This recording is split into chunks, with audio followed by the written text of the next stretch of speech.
은혜 받으실 하나님의 말씀은 저의 책 성경 보는 안경 140페이지 최후의 심판, 두 번째 심판주와 보지자들, 이 부분 이렇게 이 부분부터 나가도록 그렇게 하겠습니다. 제가 신학교를 다닐 때 칼빈주의라는 그 책을 처음 이렇게 접하면서 그 강의를 들으면서 거기에 굉장한 매력에 이렇게 빠졌었습니다. 왜냐하면 그때 당시에는 하나님이 나를 선택해서 나를 막 천하 만민 중에서 뽑고 선택해서 나를 구원해 주셨다 하는 것이 얼마나 감사했는지 몰라요. 얼마나 좋았는지 모릅니다. 그래서 저는 그 이후에 그러니까 칼빈의 예정론 두 번째 무조건 선택이 예정론에 빠진 거죠. 그래서 누가 예수님 욕하는 건 봐줄 수 있었어요. 예수님 누가 안 좋고 뭐라 해도 예수님에 대해서 편증하지 않았어요. 괜찮았어. 봐줬어요. 근데 칼빈 욕하는 건 제가 못 봐줬어요. 그러니까 예수님보다 칼빈에 더 빠져서 더 사랑했어요.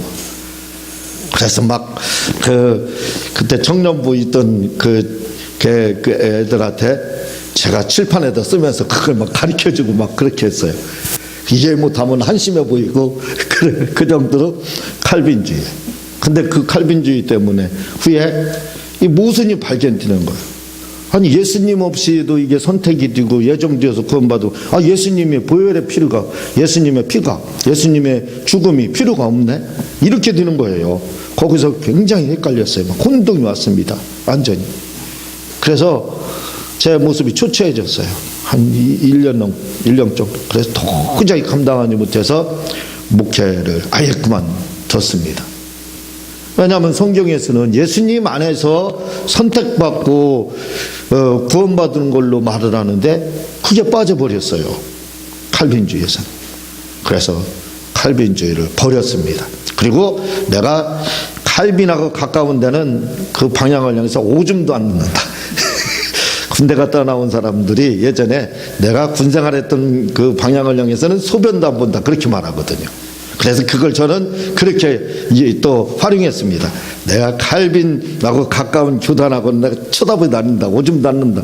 그래서 순복음으로 다니게 돼서 이제 그 위에 순복음교회 목사가 돼서 지금까지 오게 되는데 이렇게 사람한테 미혹을 당해서 매력적으로 다 그 매력에 빠져서 목숨 걸고 우리가 변증하고 막 거품을 물고 변증하는 거 기뻐하지 않습니다. 우리가 거품을 물어야 될 대상은 예수님밖에 없어요. 예수님. 그분이 말씀하신 거 그거 지키기 위해서 거품 물고 변증하야죠. 오전에도 잠깐 말씀을 드렸지만 요즘에 문재인 대통령에게 빠져가지고 막 거품 물고 안 믿는 사람 제가 말 안 해요. 안 믿는 사람 그럴 수 있습니다. 예. 뭔가 하나의 사람은 빠져야 되거든요. 그래서 안 믿으면 빠져서 그렇게 나 충분히 이해할 수 있어요. 그러나 믿는 사람들이 빠져가지고 막 예수님 변증, 예수님 뭐라고 할 때는 저처럼 그럴 수도 있어. 이렇게 해주고 칼빈 뭐라고 할 때는 거품 물고 변증했던 것처럼 지금 그런 현상이 나타나고 이게 과연 하나님 기뻐하실 거냐 이거죠. 네? 우리가 거품 물고 변증할 대상은 우리가 전할 대상은 예수님밖에 없습니다. 예수님. 우리는 죽을 때도 앗소리 못하고 죽으면 안 돼요. 앗소리, 예수 소리 한마디라도 하고 죽어야 됩니다. 예수의 피 그 소리라도 하고. 그렇게 예수님께 우리가 빠지고 예수님을 사랑해야 되는데 요즘 문재인 대통령에 빠졌다. 그것만 있는 게 아니에요. 또 누구예요? 박근혜 전 대통령이 빠져가지고 날마다 일주일에 한 번씩 태극기 집회 참여하고 멀리서 막 차량 동원해가지고 오셔가지고 박바에 빠져가지고 저는 모르겠어요. 저는 사람한테 빠진 적이 없어서 그런지 그런 부분들이 잘 이해가 안 돼. 저는 그냥 고등학교 2학년 때 예수님 교회 딱 나가면서 말씀드렸듯이 이거다. 내가 올인할 대상, 내가 빠질 분은 이 부분이다 해서 예수님께 빠져서 지금까지 이렇게 거기에서 헤어날 줄 모르고 앞으로도 그럴 거예요. 거기에 올인하고 예수님만 바라보고 예수님께 빠져서 거품 물고 예수님을 변증하려고 피터지게 그렇게 해왔는데, 아니 어떻게 기독교인들 중에서 예수님 예빠 얼마나 좋아. 예수님께 빠진다. 예빠가 돼야죠. 예빠가 돼야지. 아니 문바가 되고 박바가 되고 칼빈바가 되고, 저는 참 그게 이해가 안 돼요. 이해가 안 됩니다. 우리는 예수님에게만 빠져요. 다른 안 믿는 사람이 그러는 건 이해를 충분히 할 수 있습니다. 그럼 믿는 우리는 예수님 바가 돼야 돼요. 그전에는 주바라기, 그렇죠. 주님만 바라보자. 해바라기를 바꿔서 주바라기, 주님만 봐야 된다 그랬는데, 요즘은 바뀌었어요. 문구가 예빠. 예수님께 빠져야 된다. 예수님께 빠진 사람들, 예수님께 빠진 우리가 돼야 됩니다. 그래서 거기서 헤어나오지 못할 정도로 예수님께 빠져 있어야 돼. 그렇게 평생을 우리가 보내야 그게 정상적인 기독교인이라 이거죠. 문바 변증하느라고 막 입에 거품 물고, 박바 변증하느라고 입에 거품 물고, 그 바람 하나님이 과연 기뻐하겠느냐 이거예요. 그렇게 하면 안 됩니다. 우리는 예수님께 빠져서 예수님 막 변증하느라고 거기다 오른 데서 거품 물고 변증하다 순교하실 분들은 순교도 하고, 저야 자신 못하지만 그렇게 그런 마음 가지고 예수님 사랑하고 빠져서 신앙생활을 해야 되지 않느냐, 저는 그렇게 생각을 합니다.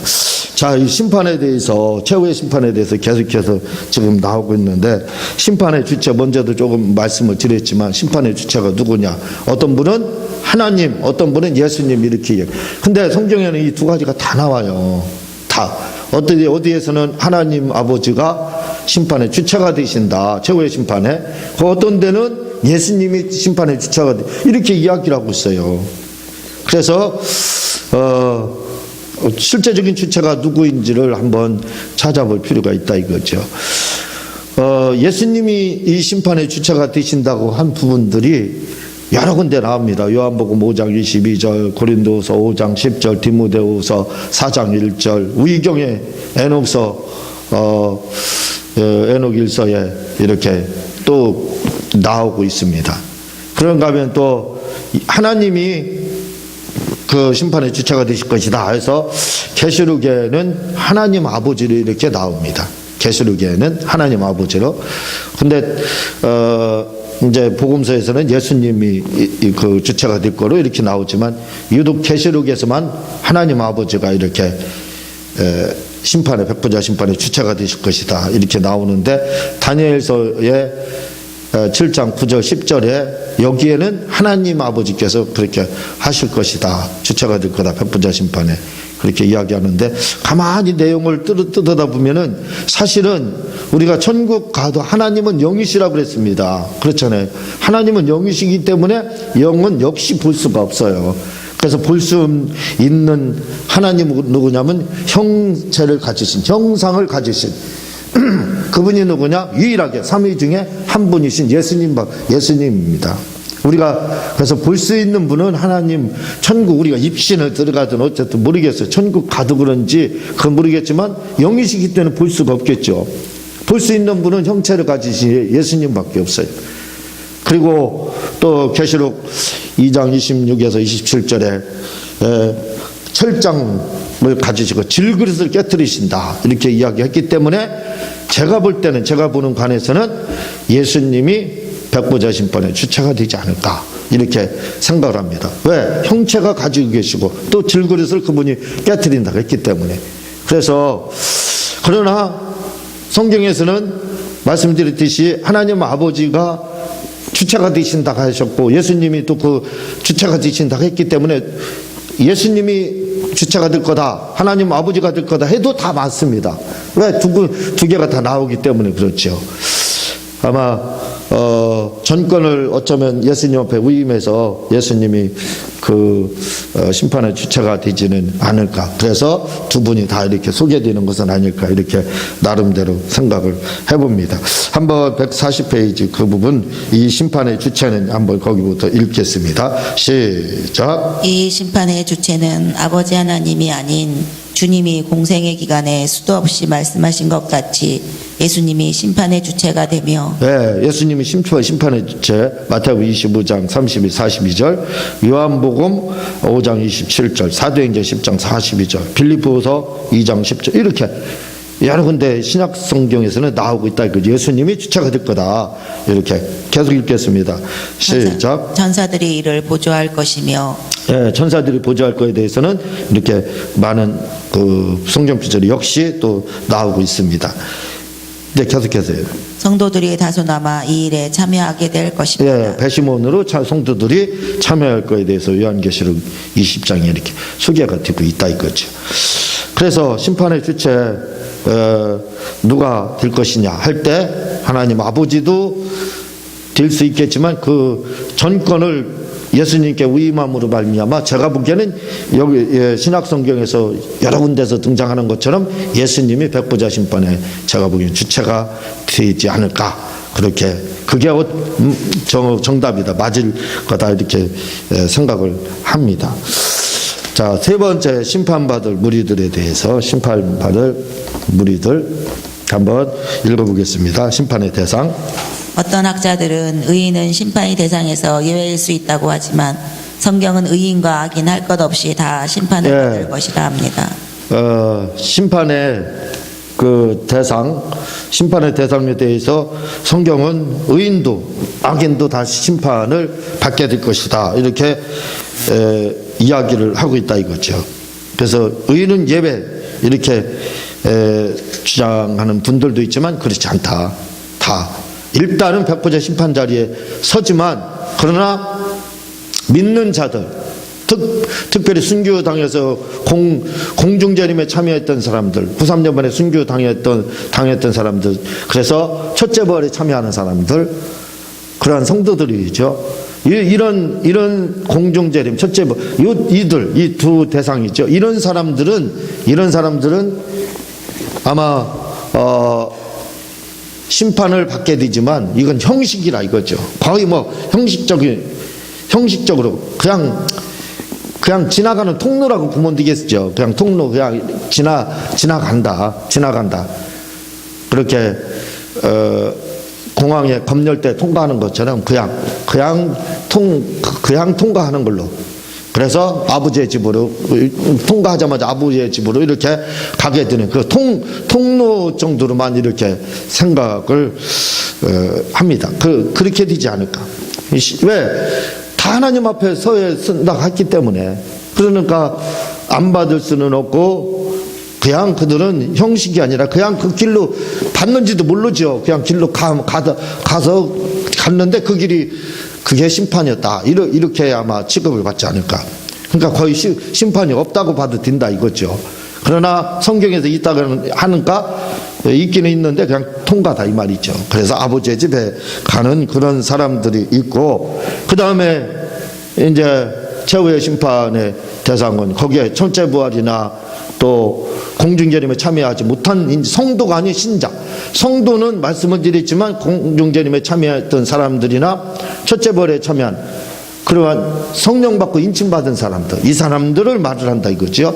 그리고 신자는 그냥 교회나 다니신 분, 예수님 믿고 구원받으면 됐지 뭐 열심히냐 하면서 이 땅에서 그게 지혜롭게 신앙생활 하는 것처럼 그 착각에서 신앙생활 하는 사람들, 이 사람들이 천년 후에 잠에서 깨어난 다음에 아마 최후의 심판, 그들은 심판을 거쳐서 아버지의 집이 아니라 바로 천국에 이렇게 가게 될 거다 이거죠. 그리고 이제 악인들 한번 계속 읽겠습니다. 그러나 악인의 심판, 거기부터 시작. 그러나 악인의 심판과 의인의 심판에는 차이가 있는데 악인의 심판이 형벌을 위한 심판이라면 의인의 심판은 상급의 심판이 될 것입니다. 악인들의 심판은 의인들은 상급 받는 거예요. 상급이라는 것이 상장 그게 아니라 아버지의 집에 가느냐 천국에 가느냐, 그게 상급이라 이거죠. 아버지의 집 천국,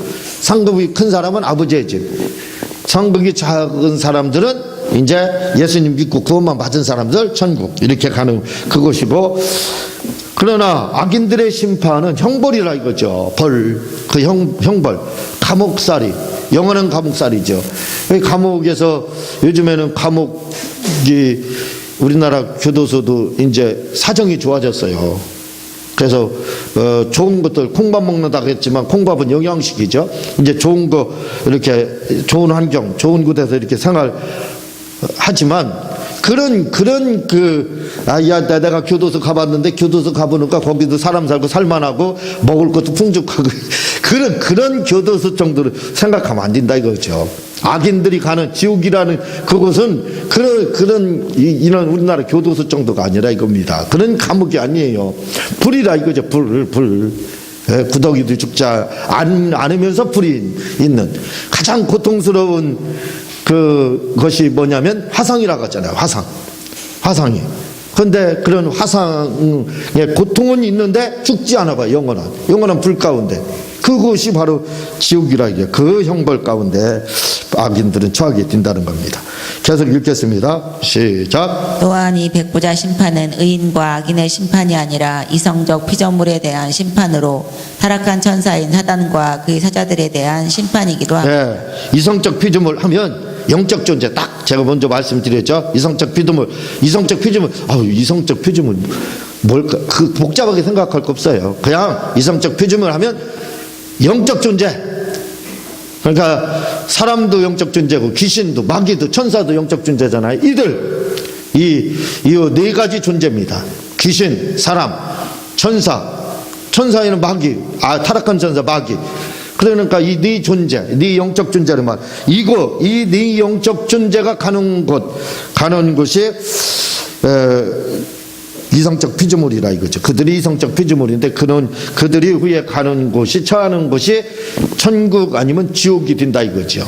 그래서 이 심판 때 타락한 천사인 사단과 그의 사자들이 이런 백부자 심판을 받아서 지옥불로 떨어진다. 그래서 진자는 이긴 자의 종이 되기 때문에 믿는 사람들은 같이 순장제도에 의해서 순장돼서 마귀와 함께 지옥불에, 믿지 않는 사람들은 이렇게 떨어지게 된다라고 먼저 앞에서 다루면서, 앞에도 미성적 피조물에 대해서 나왔기 때문에 그 부분을 다뤘는데 여기에 또 이게 나오기 때문에 이렇게 말씀을 드립니다. 그렇게 순장제도에 의해서 믿지 않는 사람들은 마귀에게 속했기 때문에 그 타락한 천사와 그 함께 타락한 천사들과 그들이 같이 지옥불에 떨어지게 된다. 그 심판을 받게 된다라고 이야기를 이렇게 드렸습니다. 그리고 여기에서 지금 그 이야기를 하고 있어요. 네 번째, 심판의 시기에 대해서 한번 읽어보겠습니다. 시작. 심판의 시기는 전 천년설을 믿는 자들과 후 천년설을 믿는 학자들에 따라 다르지만 성경은 천년왕국이 끝나고 곡과 마곡의 전쟁이 있은 후 죄의 심판이 있을 것이라 하고 있습니다. 먼저 살펴봤듯이 천년설, 왜냐하면 성경에서 천년을 말을 하고 있기 때문에 계시록 20장 5절에 보면은 그 나머지 죽은 자들은 천년이 차기까지 살지 못하더라. 이는 첫째 부활이라. 그리고 천년 후에 사단이 오게 해서 계시록 2장 8절에 나와서 땅에 사방 백성 곧 곡과 마곡을 미혹하고 모아 싸움 붙이리니 그 수가 바다의 모래 같으니라. 이렇게 이야기를 하고 있다 이거죠.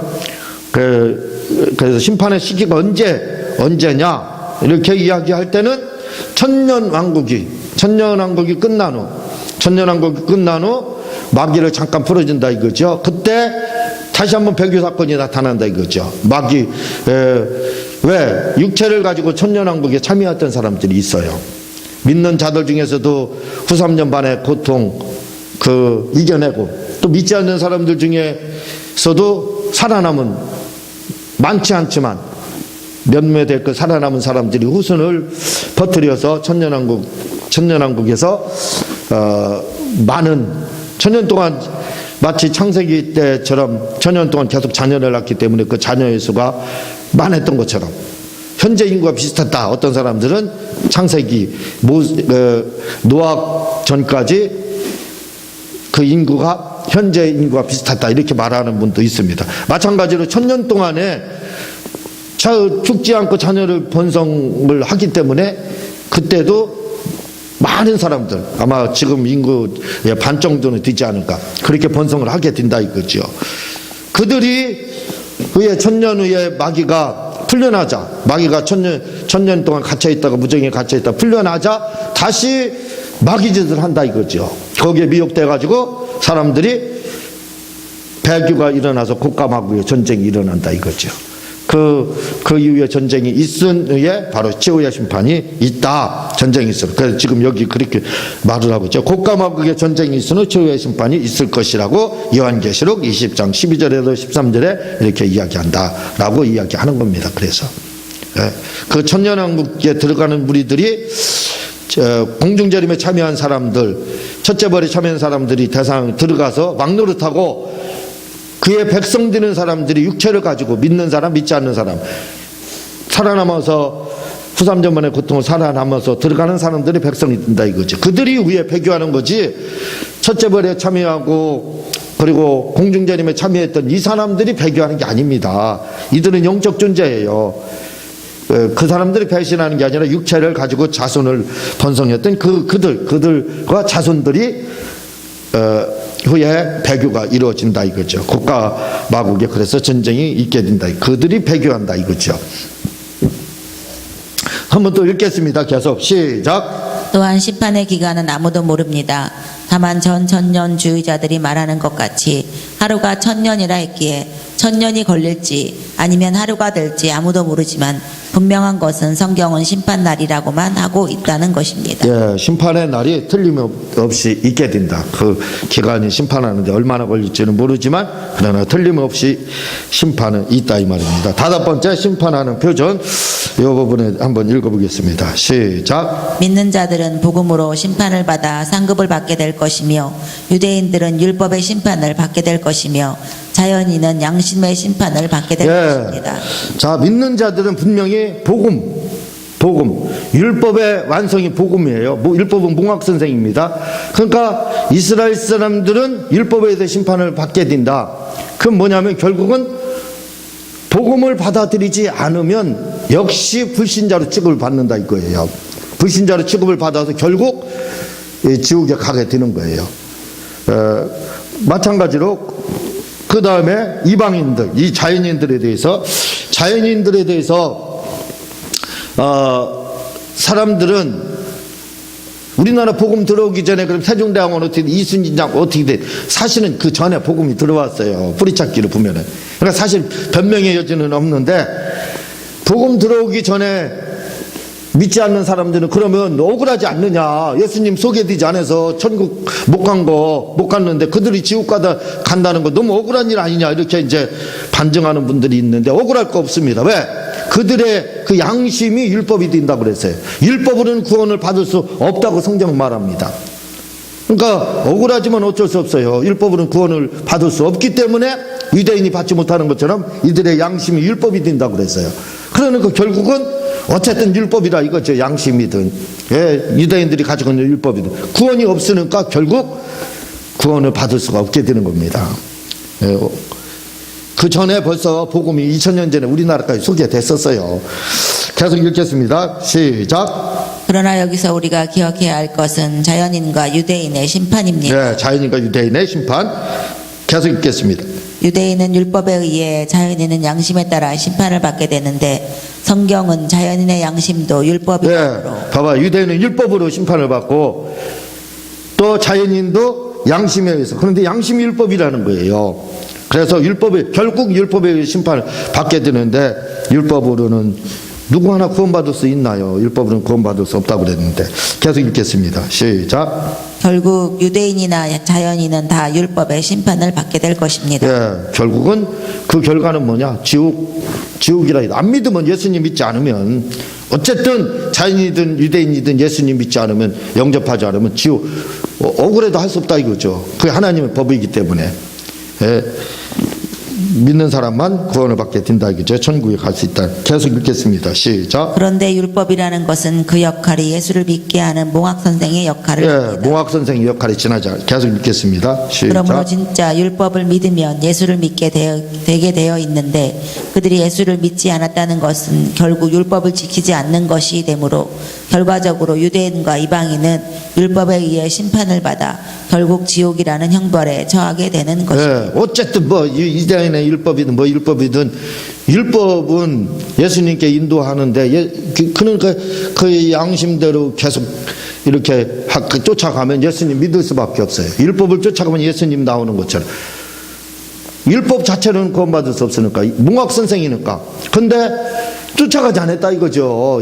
그 몽학 선생을 쫓아가지 않은 결국은 이방인이든 유대인이든 그러니까 예수님 믿지 않았다 이 말입니다. 그러니까 결국은 뭐예요?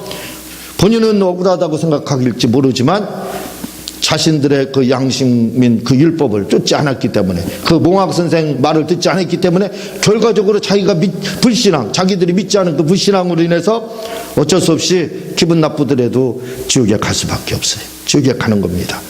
우리는 무조건 주님 안에서 예수의 보혈의 피를 의지하여만 믿어야만 구원을 받는 거, 천국 갈 수 있다는 거 이거 꼭 명심해야 됩니다. 자, 다음 시간에 계속해서 세 번째 최후의 상태에 대해서 이렇게 나가도록 하겠습니다. 하나님 아버지